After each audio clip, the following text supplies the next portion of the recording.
Gostaria de ser um bom condutor? Então, aprenda nesta aula sobre o perfil ou as características de um bom condutor. Olá, seja bem-vindo à nossa segunda aula do programa Educação Rodoviária. E eu já tomei a vacina contra a Covid-19. Por favor, faça o mesmo com a mais urgência possível. O perfil de um bom condutor, ou seja, as características de um bom condutor. Esse é o desejo de todos nós de ser um bom condutor. Mas o que é necessário para ser um bom condutor? Para ser um bom condutor, não se limita exclusivamente no ser bom em volante. Mas é preciso que o nosso comportamento, a nossa atitude, encaixe-se nas qualidades, nas características de um bom condutor. E quais são essas qualidades, essas características que qualificam um bom condutor? Um bom condutor é aquele que, primeiro, domina e respeita as regras do trânsito. Isto é, o Código da Estrada e legislação complementar. Segundo, um bom condutor é aquele que respeita direitos dos outros utentes da via pública. Terceiro, um bom condutor é aquele que tem o equilíbrio emocional. A quarta característica, um bom condutor é aquele que sempre usa a condução defensiva no exercício da condução. E a última característica, um bom condutor é aquele que também preserva o meio ambiente. Relativamente à primeira característica, que diz que um bom condutor é aquele que domina e respeita as regras do trânsito, este é o dever de qualquer cidadão. Respeitar as leis emanadas pelo Estado num determinado território. É porque graves acidentes que ocorrem nas nossas vias públicas, elas são antecedidas pelas infrações das normas do trânsito. Daí que são apontados como principais causas de acidente nas nossas vias públicas a velocidade, o álcool, estado físico do condutor, estado físico e psicológico do condutor e a realização de manobras perigosas. Quanto à velocidade, é que os condutores transitam em altas velocidades ou em velocidade excessiva nos locais onde deveriam transitar a uma velocidade moderada. E, consequentemente, estes, às vezes, perdem o controle do veículo e vão se embater contra obstáculos, vão capotar, vão chocar com os outros veículos, vão colidir com os outros veículos. Por isso, para evitar estas situações, é importante a consciencialização por parte dos condutores. As regras dispostas pelo Código da Estrada nos artigos 29 e 32. Acompanhe a leitura comigo dos artigos 29 e 32. Artigo 29. Princípios gerais. Número 1. Os condutores devem regular a velocidade dos veículos de modo que, atendendo às características destes, às condições da via, ao estado físico e psicológico do condutor, à intensidade do trânsito e a quaisquer outras circunstâncias especiais, não haja perigo para a segurança das pessoas e das coisas, nem perturbações ou entrave para o trânsito. Já o artigo 32 estabelece velocidade moderada. Número 1. Acompanhe. A velocidade deve ser especialmente moderada nos seguintes casos. A. Nas descidas de forte inclinação. B. Nas curvas, cruzamentos, entrocamentos, rotundas, lombas de estrada, pontes, túneis, passagem de nível e outros locais de visibilidade reduzida. C. Junto de escolas, hospitais, creches e estabelecimentos similares, quando devidamente sinalizados. D. Nas localidades ou via marginada por edificações. E. Na aproximação de aglomeração de pessoas ou de animais. F. No cruzamento com outros veículos. G. Em todos os locais de reduzida visibilidade. H. Nos troços de vias em mau estado de conservação, molhado ou enlameados, ou que ofereçam precárias condições de aderências. E na aproximação das passagens assinaladas nas faixas de rodagem para a travessia de peões. E a última linha, que é J, nos locais assinalados com sinais de perigo. Ora, feita a leitura aqui desses dois dispositivos, desses dois artigos, em nenhum momento o Código de Estrada nos diz que a velocidade deve ser regulada de acordo com o horário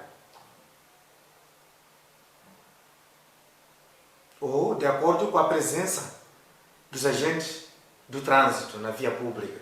Isto é, porque tomamos conhecimento da existência de agentes de trânsito e naquele local moderamos a velocidade. Não. Mas sim, a velocidade deve ser controlada, deve ser regulada de acordo com os princípios estabelecidos no artigo 29 e 32.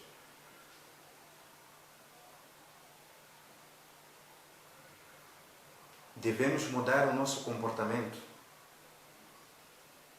seguindo esses princípios, porque a velocidade mata.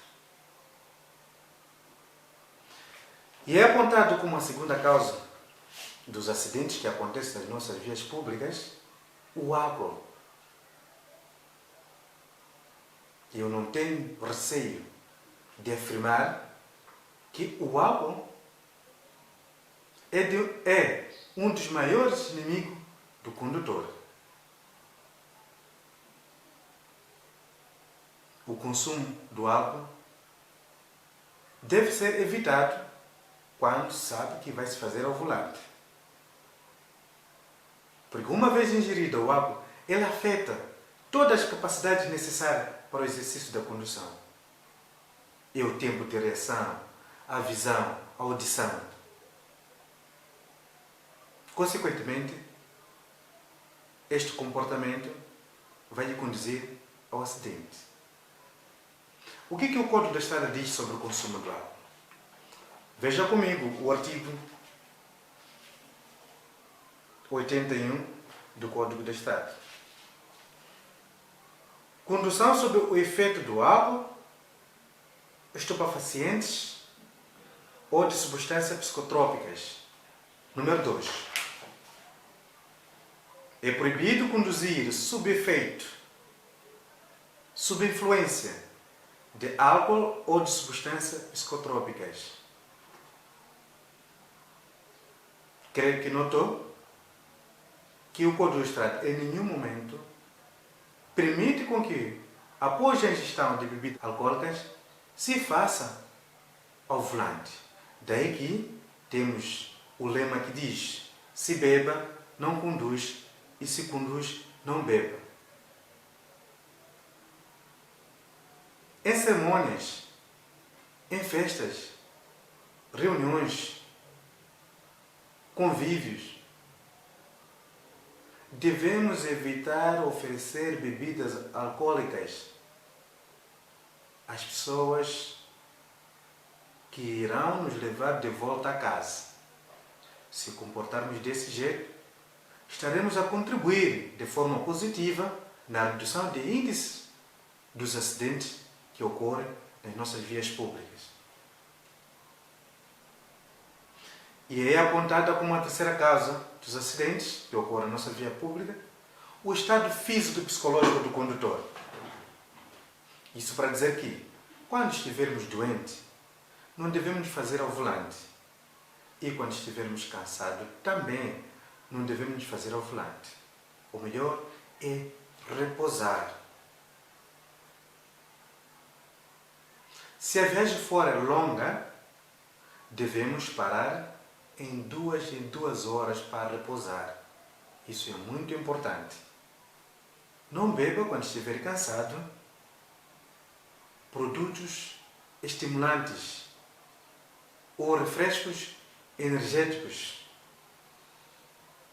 Porque no momento em que esse produto, esse refresco vai perder a sua reação, irá apanhar o sono e, consequentemente, esse comportamento vai levar a se envolver em acidente.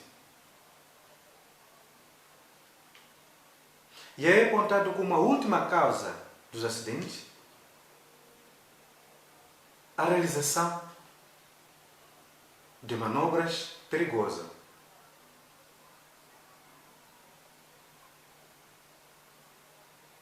Para dizer que devemos evitar realizar qualquer tipo de manobra sem que tomemos as precauções devidas. Isto é, sinalizar as manobras, para não surpreender os outros condutores da sua intenção. E mesmo naquelas situações que já tinha iniciado a realização da manobra, para evitar um perigo maior, somos obrigados a suspender esta manobra.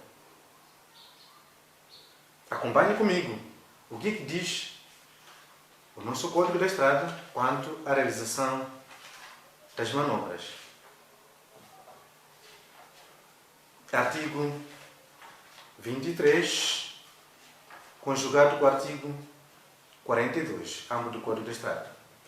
Artigo 23. Acompanhe comigo. Número 1.